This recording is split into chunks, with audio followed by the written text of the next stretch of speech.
Welcome to Talk to Me Tuesday on a Tuesday, every Tuesday from 3 to 4. I'm your host, Madi B, and today we have the founding partner of D. Miller and Associates, Attorney Darren A. Miller. Hey, Madi. Welcome hello, back. Everyone. Good to be back. We've missed you. You haven't been on the show for, I think it's been a month and a half. I know.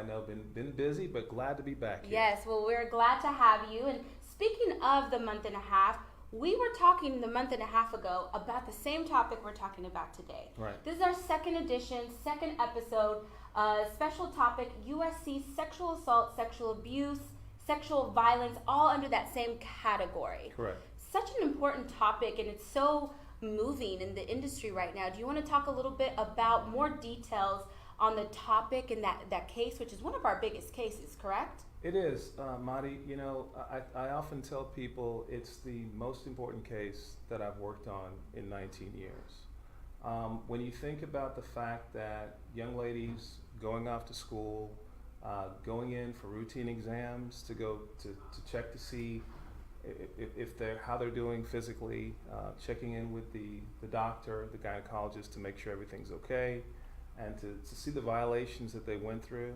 It's unbelievable.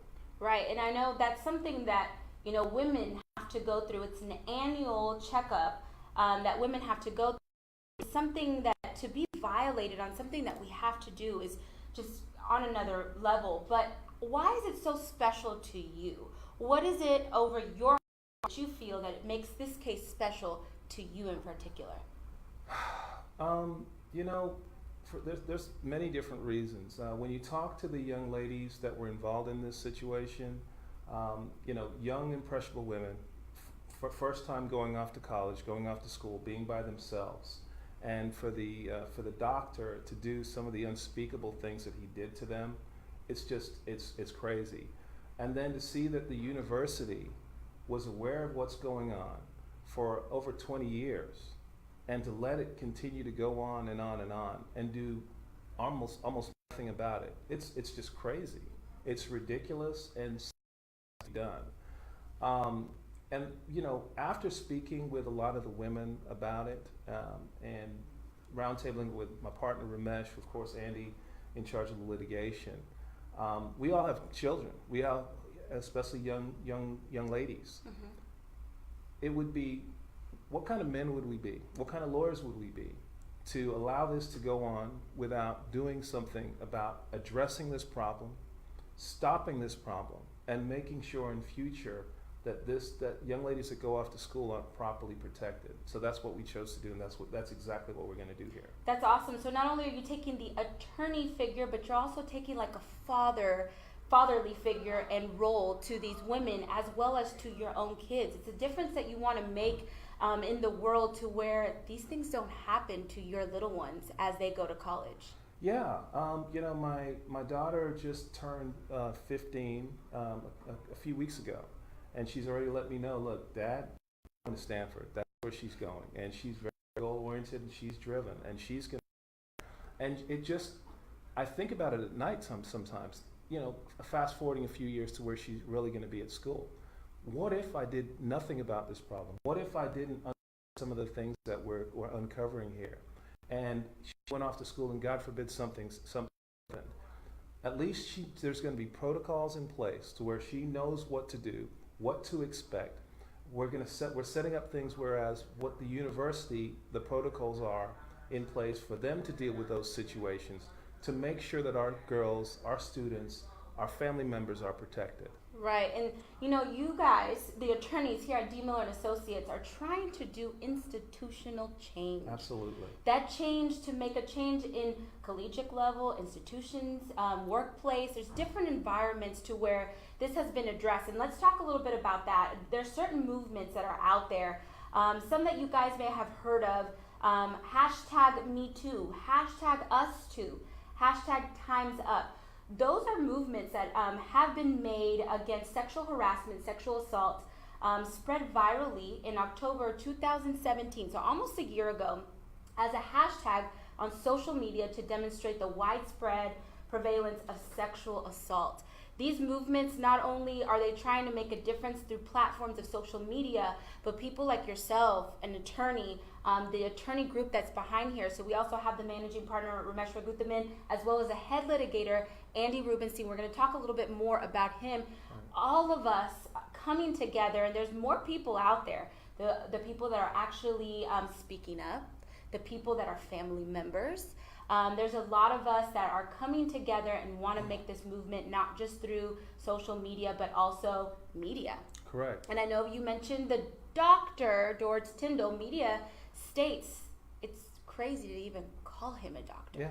Yeah. I mean, the things that he's put these young ladies through, and when I hear these stories, because Andy and I speak with each one of these victims, our clients' victims, and just to hear some of the stories, it's deplorable that someone would, quite frankly, get their jollies from preying on these women. It's just absolutely crazy. Yeah, and then a little bit later, we're going to talk a little bit about those women that came in front of the media. We will talk a little bit and show you guys an example. There are women that are, okay with their name being shown in the media, and there are a lot more women that want to be labeled as Jane Does. So that makes them, it protects their identity. Correct? Yeah. So we're going to talk a little bit about that here in a little bit as well. Right. So today I want to open up those lines of communication for you guys anywhere in the United States, coast to coast. If you do go to USC or went to USC and you're in the California area or anywhere, please load up your questions. If you feel like this could have been yourself or you just don't remember, or if you're in any college as well, nationwide, please load up your questions here. Attorney Darren Miller is here to answer any questions on the legal side. If it's any type of psychological questions, we do have people that we can get you in touch with. If not, where to go to find those people. Correct. And Monty, one of the things that I do want to say is that a lot of the victims that we talk to, the young ladies, they're ashamed. A lot of them are just ashamed to stand up for themselves in this situation, because they feel like they're intelligent, they worked really hard to get to a school like USC to be admitted, and the fact that they allowed certain things to move forward, they feel so badly about that. And what we're trying to explain to them is, what are you supposed to do when the doctor tells you this, when the university allows this type of thing? What are you supposed to do? So don't feel as though you're the victim there. You did nothing wrong in those situations. And so more and more people are coming forward and letting us tell their story for them and standing up for themselves. And because of that, and the strength of these women brave enough to come, we are getting a lot of movement, lots of reaction, which I'm sure we're going to talk about at some point later today. We're definitely going to speak a little bit more about that. But standing up, being powerful, either women or men. This is not just women. I want to clarify that, but we'll talk a little bit more about the men's side of things. But standing up and telling your story, whether you're showing your identity or not, it's going to make a difference. And a lot of these women are standing up to make a difference for those freshmen coming in, or those that are there right now. They don't want to see themselves in those timid, shy young girls that are just scared. This is very intimate, It is very intimate, and that's what's very different with regards to this case, is that many times, dealing with personal injury and having thousands of cases throughout the country, a lot of people are like, well, hey, what can I get out of this, and looking out for themselves financially. But in this particular case, that is almost never the case. The women pretty much are coming forward saying, hey, look, this is what happened. Something needs to stop. I love my school, I love my institution, and I want to make sure that it's safe for other young ladies that go there. Yeah, and I know I had the pleasure of going to LA and speaking to some of these women, and their heart is still with their alma mater and with USC. So they just want to see a change as well. Right. Speaking of change, let's talk about what has changed within the case. I know 2 months ago, you guys, D. Miller and Associates, filed more than 50 cases in California, Los Angeles to be exact, There's a total of approximately how many filed nationally through USC? Roughly filed right now, there's about 422 cases right in that area. I know there's a number of attorneys such as our firm that are about to file a number of more cases, so that number is going to increase. So there's a lot going on from that perspective.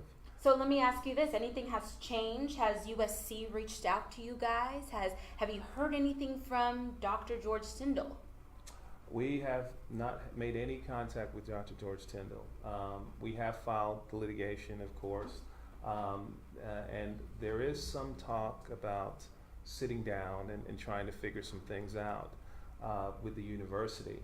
But I can tell you this, until we can get our hands on exactly how many people that we're dealing with here, and more importantly with our clients, exactly what they're needing in terms of what kind of changes we're looking at the university to try and make.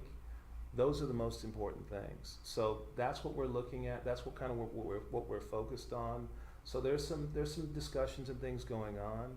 But right now, we're trying to figure out how can we create and evoke and create change at that university and have that kind of carry on throughout the rest of the university system. Absolutely, and I know there has been some media that went out and broke the media out there about USC and these filings, but life keeps going on. Yes. And they're at USC, they just were in Texas versus the UT game.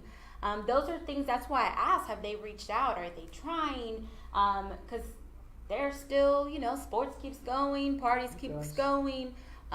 You don't want to put things under the rug. And is that what they're doing pretty much, or in your opinion? I certainly don't want to make any comments as to what they're thinking, because again, I'm not sure exactly what's in their head, and I certainly understand the need for the continuation of football programs in school as it needs to happen.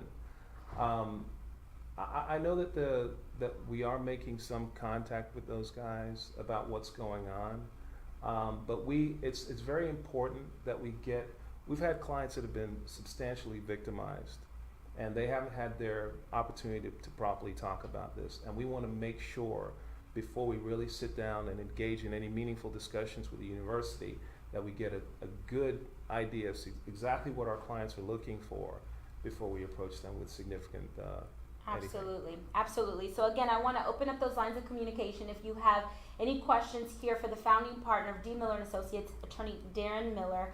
So I do have a question that came up. This one's from Janet. Janet is saying, I was watching the USC women on Good Morning America, which we will talk here in a little bit, with my kids. How do I talk to my kids about what's happening? And I know you could probably relate since you do have little ones too. Yeah.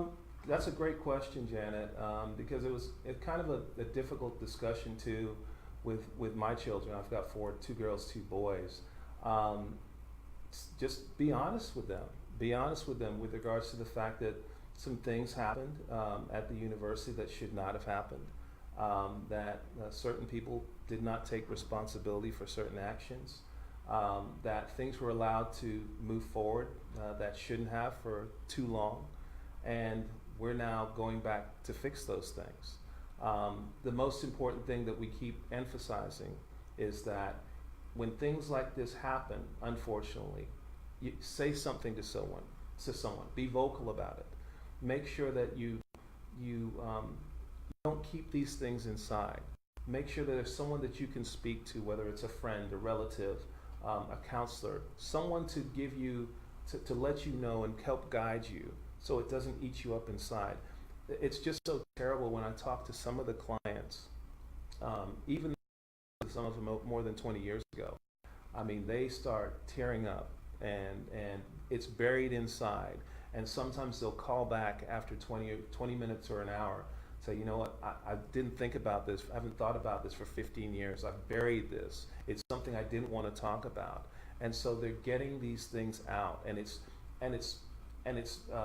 helping them come back to life in some respects. So A lot of them are using it as fuel to fight this, but don't let this eat you up. If something happens to you, say something so other people can help. Yeah, definitely. We'll talk a little bit about that fuel that was in some of our clients here on Good Morning America. So just thank you, Janet, for that question. I know Janet just mentioned she watched the video on Good Morning America. If you guys want to catch it, the link is going to be here below.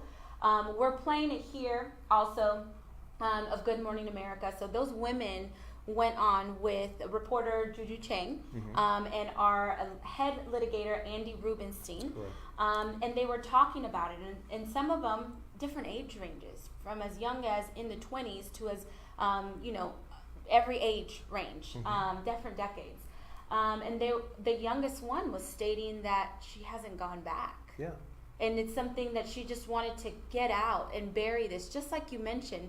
Something super scary to be, you hide it, you suppress it.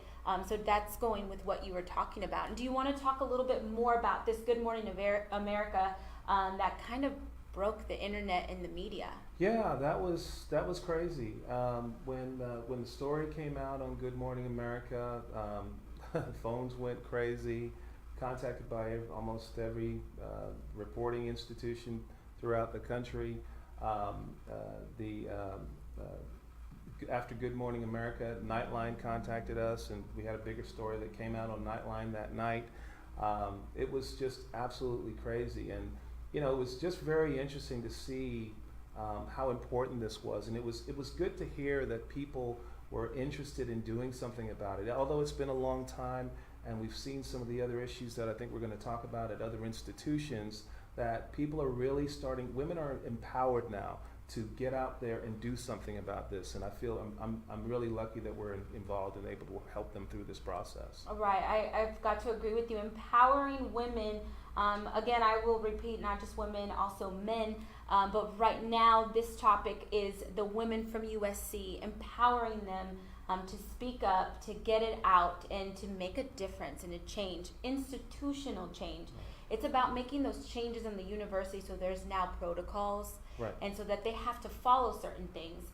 And I know some of the women also spoke that they just didn't know how this process was even supposed to go, if there was supposed to be a chaperone in the room or not, because they were young women that didn't know. Yeah, and the thing that is most troubling to me about this is that something like this should never have happened, okay? I get it, every once in a while there's going to be some bad apple who takes advantage for some short period of time. But again, these students made complaints year after year after year, and nothing was done. And what happened at USC was, you know what, let's cover this up. Let's do nothing about it. Let's act like this never happened.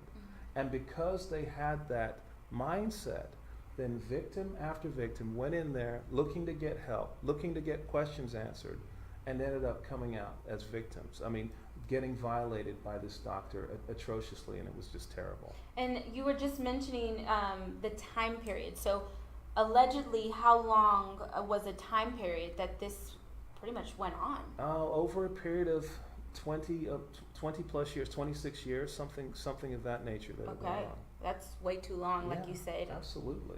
Too long. So yeah, it's just putting an end to those things and those actions.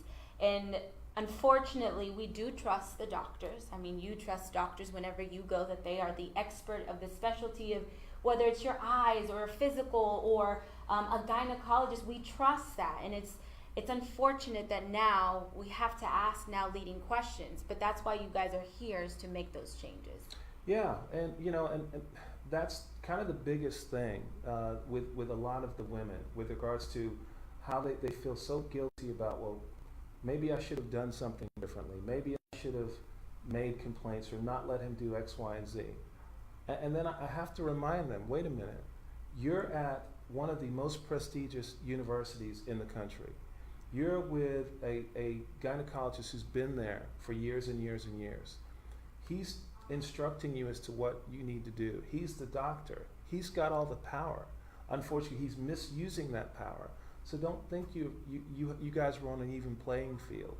And you have to kind of remind them as to you're 18 or 19-year-old girl against this doctor who has all the power at the university. And because of that, if you guys go watch the clips that we put the link, a lot of these women that went out to Good Morning America and Nightline stated they didn't think people were going to even believe me because it was a 19-year-old versus a doctor, just like you stated. Right. So definitely speak up. Hopefully your university does have some type of protocol procedure where you can put in complaints. They can definitely audit the system of wherever they're at, but definitely speak up and tell your story. So I have another question. This one's from Heidi. Hi, Heidi. She's saying, why are you guys going after the USC when it was the doctor who hurt these women? Good question.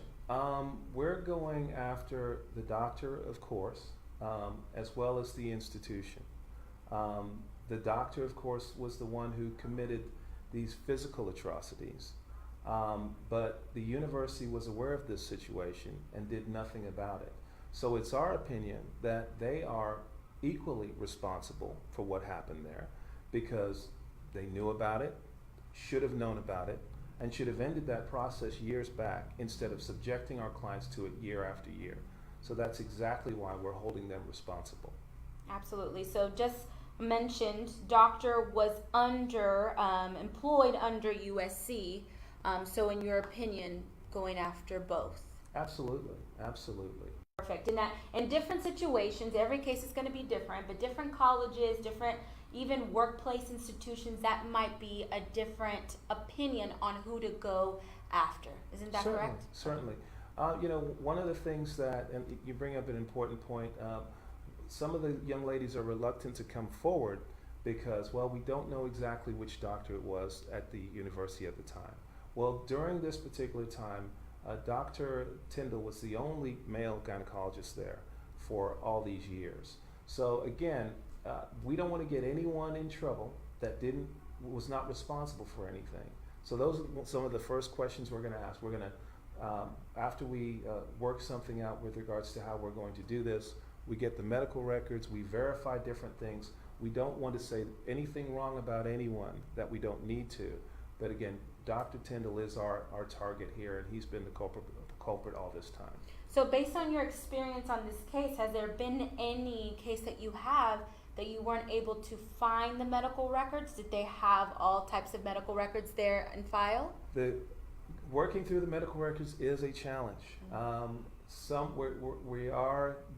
They are indicating that some of those records are not available, so we're working through that process. Andy's in the middle right now of working out those particular details and finding out some other ways to verify certain things, but we aren't getting all the medical records that we would have thought we would have had by this point in time. So there are protocols that are being taken right now here from our office. There's, like you mentioned, other attorneys as well nationwide that have some cases as well, but we can only speak for D. Miller and Associates. So that is what we are diligently working on those protocols that we have. Correct. Internally. So Danny is our next one. So hi Danny. Danny is saying, I want to be open with my daughters. I plan to sit with them and talk about what to do if they experience inappropriate behavior being done to them or others. How do I approach this topic? Wow. Very carefully, very carefully. I think that what has helped my wife and myself is just to sit down and just speak very openly and honestly with your children about these topics. It's a new age these days. Phones have all the information on it. The internet has everything. So having your children and family living somewhat of a sheltered life is probably not the way to go about it. I speak very openly with my children, my boys and my girls. Such does my wife also. So I think that's just the best way to do it. It's just to speak very openly and freely so that everyone can understand, hey, this is what's going on, this is what to expect, and if something differs from that, this is what you're supposed to do. Keep those lines of communication open, just so when there is a problem, they have a question that they don't know what to do with, they can run back to mom and dad to help you. Exactly. So the kids can already know and anticipate what it's supposed to look like instead of being blinded. You know what I like that Danny said, so thank you, Danny, is the behavior being done to them or others? And let me tell you why that's very important, because some of these young women are talking to their best friends because they're afraid to go to either a doctor or mom and dad. So even knowing as a friend what to do in this situation is also just as important. It is. We've had a couple of those where we've had friends contact us on behalf of others saying, look, tell me about the case, tell me what's going on. My friend, they went through this and they don't want to come forward, they don't want to talk. And so those are the situations where we're very patient with them. We explain to the friend exactly what's going on. And then typically speaking, when they see who we are, see what's going on, see that we're really trying to help and fix this problem, then many times they'll come around so that we can speak with them and kind of direct them and get them assistance and move them in the right direction. Absolutely. And I know what we mentioned in the first episode, in addition of this USC sexual assault, is friends out there. If you are a friend, listening is probably the best thing that you can do. No, not even giving any type of judgment or anything like that, because they'll shut down and not continue telling the story. So being able to be an active listener is super important role in this, and also taking those measures of going to someone to help for the friend. Right, that's a good point. What I've seen in dealing with this particular case and other sexual assault matters that we work with is that when you hear about a family member who goes through this, and the initial reaction in many situations is just anger, and I want to beat somebody up, I want to shoot somebody, or whatever the case may be. Well, you've got to keep in mind, you can't typically solve these problems in the normal fashions. Right. And just as Marty has just suggested, it's very important, listen to them. Let them cry to you. Guide them in the right direction with regards to counseling and things of that nature. And let that process kind of take some time to figure out what direction you want to go with in dealing with your situation. Absolutely. And in a second, we're going to talk a little bit more about that. We do have some live comments. I know Betsy said hello. Angie's Thrift Boutique mentioned thumbs up. And Chastity and Daisy comment with a heart. So thank you so much for your comments. We greatly appreciate that. I know being a friend and listening is super important, right, which has led other institutions in collegiate levels that have also experienced through this. Some of them were Michigan State, Penn State. They went through this type of sexual assault, sexual abuse, sexual violence, and this has led into now a new movement. This new movement is called Us Too. Us Too is the men version of the sexual assault, sexual violence. It's not just women. This leads us into OSU. Yes. OSU, and I want you to speak and elaborate a little bit more, is more so on the men's side. There are some reported, I think, women, more so athletes that are experiencing this. So OSU it's led and opened up the door to now another college. So we are making a difference and a change to where people are standing up, very powerful, and telling their story. And here you guys are going to see a video, just a little bit about what's going on, just in case you guys haven't heard much news about OSU, as well as Attorney Darren Miller talk a little bit about what are some of the facts and what's going on at OSU. Well, yeah. Again, just very quickly. So, in working with the USC case, then we were contacted by some students or one student in particular at the University of Ohio State, OSU, who was a male athlete there, who was victimized years back. We investigated that situation, and it looks like there's some really big problems there with Dr. Strauss, a doctor there that is since deceased.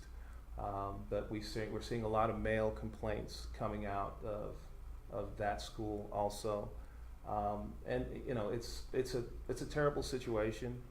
And some of the things that are going on there, showering with showers and all kinds of things that I really don't want to kind of get into. Some of the stories are just absolutely awful with regards to some of the guys being drugged and things of that nature. But we're working on that situation, just like the USC situation, and moving it forward we're discovering what's going on to figure out what we're going to do next. So what's a little crazy is this is kind of taking me back to rewind a little bit more to June and what we were experiencing with USC and the things that were coming out.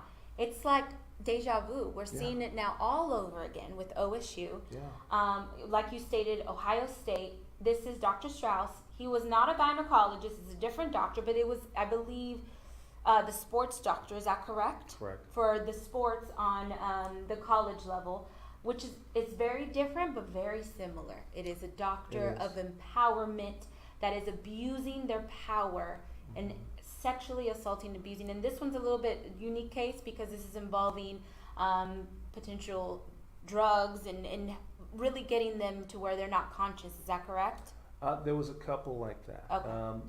that we've seen so far. Others, it's more traditional abuse of inappropriate contact, sexual acts, things of that nature, just terrible things that certainly doctors should not be doing with students. And we're just kind of weeding our way through this process right now. So I just want to be very clear for anybody that's watching or has a family member or friend, this type of behavior is not acceptable anywhere. So whether it's a school, a college, a church, an institution, please report it. These are not normal actions, and this is sexual assault, sexual abuse, sexual violence. If in doubt you have any questions, you can reach out to us.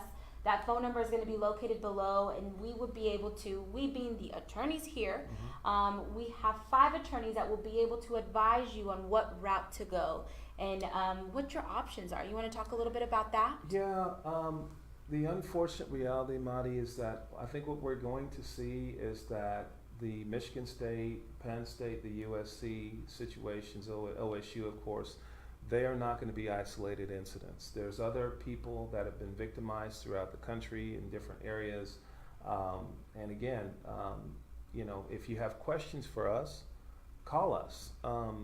But more importantly, contact somebody. Let somebody know what's going on. Let someone know what the situation is, because my guess is in most situations you're not the only person. So let somebody know what's going on so that hopefully others aren't victimized in the same way that you may have been. Yes, and we've experienced that majority, you're not alone. There's other people. So just taking a step in that direction is a huge step. Right. And it's something to be commended for. So all of you that either have experienced this or already came forward, we commend you for taking that step forward. Absolutely. In listening even with the guys' stories, just like the females, I mean, it takes a lot of guts to stand up and say, I've been violated, to say that this is not right. So again, we stand behind you, your families will stand behind you, but say something, stand up for yourself, and do something to make that situation better, not only for yourself, but for the next generation. Correct. And if you want to remain anonymous, letting your attorney know, they will respect that and you will be anonymous. You don't have to come forward with a name, an announced name, so you also have that right. So don't think that you have to disclose your name out in the media or the public. Yeah, let's talk about that just for a quick moment. What you see a very interesting dynamic. As Madi just talked about, you have some clients there or some victims of this situation at OSU, at USC, that are like, hey, I'm letting you know what happened, here's the situation, but hey, I don't want my name to get out there. I haven't even told my spouse yet. I don't know how I'm going to kind of break that information to them. So they want to remain anonymous.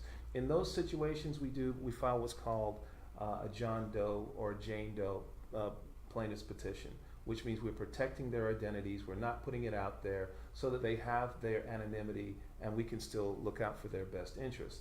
Now, other people, I think, is very interesting.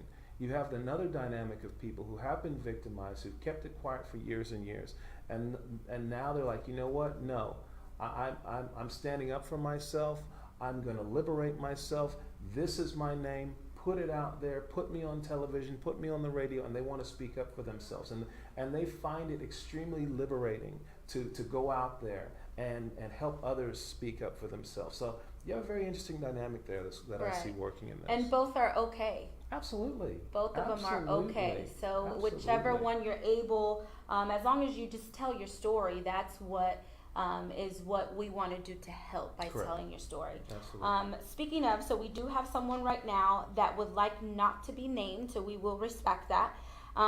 This person is stating, I experienced sexual assault in the past, and I have been dealing with it myself like I do most things. Lately, it's been really starting to become a burden, but it happened a long time ago. I don't know how to deal with it now or if it's even worth mentioning. What do I do?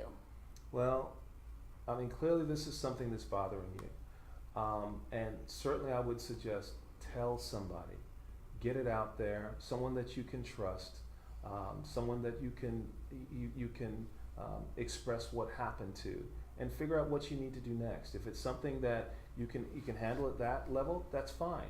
If you think you need to do more when you speak with you're confident about it, then do more with it. But get it out there, speak to somebody. If it's bothering you this much, just from what I've just read, you should speak to someone about it. And you know what I've experienced? A lot of these either men or women, when they speak about it, it's when they're ready and when their time is to come out with their story. So I do believe it's worth mentioning, but whenever their heart and whenever they're ready to talk to Correct. someone will be there, whether it's an attorney or a therapist, right? Exactly, and good point, Marty. Those people that are listening or receiving information from someone who's been victimized, don't force it out of them. Give them a chance to grieve, to speak, to think about it, and let them come back to you when they're ready and in their time. Because again, they're the victims here. And just because you want to handle it a certain way doesn't mean it's the right way for that other person. Exactly. So I want to thank the person that would not like to be named and come forward and having that question come out. I want to thank you for building the courage and at least putting it out. I think that's the first step of getting the appropriate help. Exactly. So thank you for that. I do have Claire. Claire is saying, I read the article about you guys in the LA Times. Mm-hmm. Do you have a hotline for me to call to come forward? Yes, we do. We do have a phone number. I think the guys are going to put it up here. Definitely. And the way how we kind of handle that, just so you know, typically speaking, male victims speak with males. The female victims typically speak with our female folks that are working on the case. When you're ready to speak with an attorney, you let us know. We're very much working at the client's pace. We're not going to rush you to do anything. You've been victimized one time, you're not going to be victimized by us. And whatever we need to do to at least steer you in the right direction, whether or not you're signing with us or not, we're going to be there to help you if we can provide some kind of support. Absolutely. So be here as a supporting system, being sympathetic to the situation. And let's talk a little bit about the attorneys. So yourself, founding partner here at D. Miller & Associates. Mm-hmm. The head litigator is Andy Rubenstein. Correct. We do have a female attorney here as well. So if Correct. they prefer to speak to a female attorney, we do have that option. We have 5 attorneys here. But we also have a local counsel in California. Correct. For the USC case, we have a local counsel. They're an excellent firm. They've helped us every step of the way with regards to getting certain things done. So very important in cases like the USC case, like the Ohio State case. We're also about to make some local counsel arrangements on that case also. We definitely got to use those local counsels and get tied into the local team there, make sure everything works correctly. Yeah, so if you're in the California area, I know it's Attorney Jeff Millman, who's local counsel in California. However, what we have experienced, a lot of the clients don't reside in California. Either they already graduated, they moved, some of them are overseas. So wherever you are, definitely reach out to us. We can fly anywhere to make sure that the client is able and comfortable if they even want to meet the attorneys. I know you guys have flown to California, LA, and other places as well. California, Nevada, up to New York, whatever we need to make things happen, that's what we'll do. Yes, so we're here to make sure you guys are comfortable, whoever you guys want to speak with, if it's the head litigator or if it's a female attorney, depending on what your needs are, we're here and we're here to help. So Thank you so much for that question. That was Claire, so thank you, Claire. So now I'm going to go over to Leah. Leah says, I hear that these cases can take forever to get to trial. How long do you think this case is going to take? It's a good question. Very good question. Very good question. You know, I would have to tell you that most mass tort cases, typically speaking, you're looking at a 3 or 4 year window typically to get cases to trial. Honestly, with regards to this USC case, I really do not believe it's going to drag on that long. I think that that both sides are very interested in moving the case forward and putting it together such that I would be shocked if that this case is not resolved by the end of next year. That's just my own feelings and thoughts on it. Right. I don't believe that these cases are going to be litigated. I think that there is going to be resolution for many of them, and so that is my gut feeling tells me it's going to take substantially less than your typical mass tort case. Yeah, so just speaking to Leia's question, there's no way that you can put a hard stamp on that. Typically, based on your opinion and your experience, that's typically what has happened. However, how the world is going and how changes are happening and how these type of topics are out in the world and they're making an impact quickly, it's very strong possibility that it might happen a little bit quicker. I think so. I think in this situation, it looks like all sides seem motivated to get resolution on this thing. So I would be surprised if this thing drags out for any lengthy time period. And we will keep posting things on our social media. So I strongly recommend, if you guys haven't liked our page, to like our page, because we are steady putting news and articles and clips and stuff like that. So that way you guys are there with the news. You guys are on top of it as well, so you guys see what we see as well, and those things that are public. We will share that and be crystal clear with you guys, so that way we all together as a nation, coast to coast, can make a difference on this topic. So Attorney Darren Miller, it's such a pleasure to have you today, but I will ask you, do you have any closing comments, quotes, or anything that you can make a difference to women or men out there that are experiencing this type of behavior? First of all, thank you guys for joining us today and listening to this very important topic. If this has happened to yourself or a family member or a friend, as previously mentioned, definitely get some help. Don't feel yourself as being the victim or that you've done something wrong. If there's anything that we can provide you in terms of direction, again, I'm not too worried about the fact of whether or not you have a case or not have a case, but if we can provide you information and point you in the right direction on an issue that's bothering you, we're certainly glad to help you as best we can. And let us know anything we can do in terms of helping you, providing you assistance in your time of need.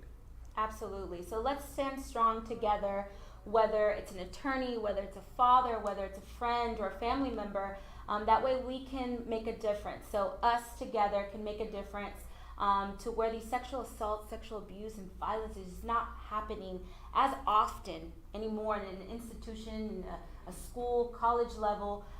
So I want to thank every single one of you guys that are listening, every single one of you guys that have stepped up already to tell your story.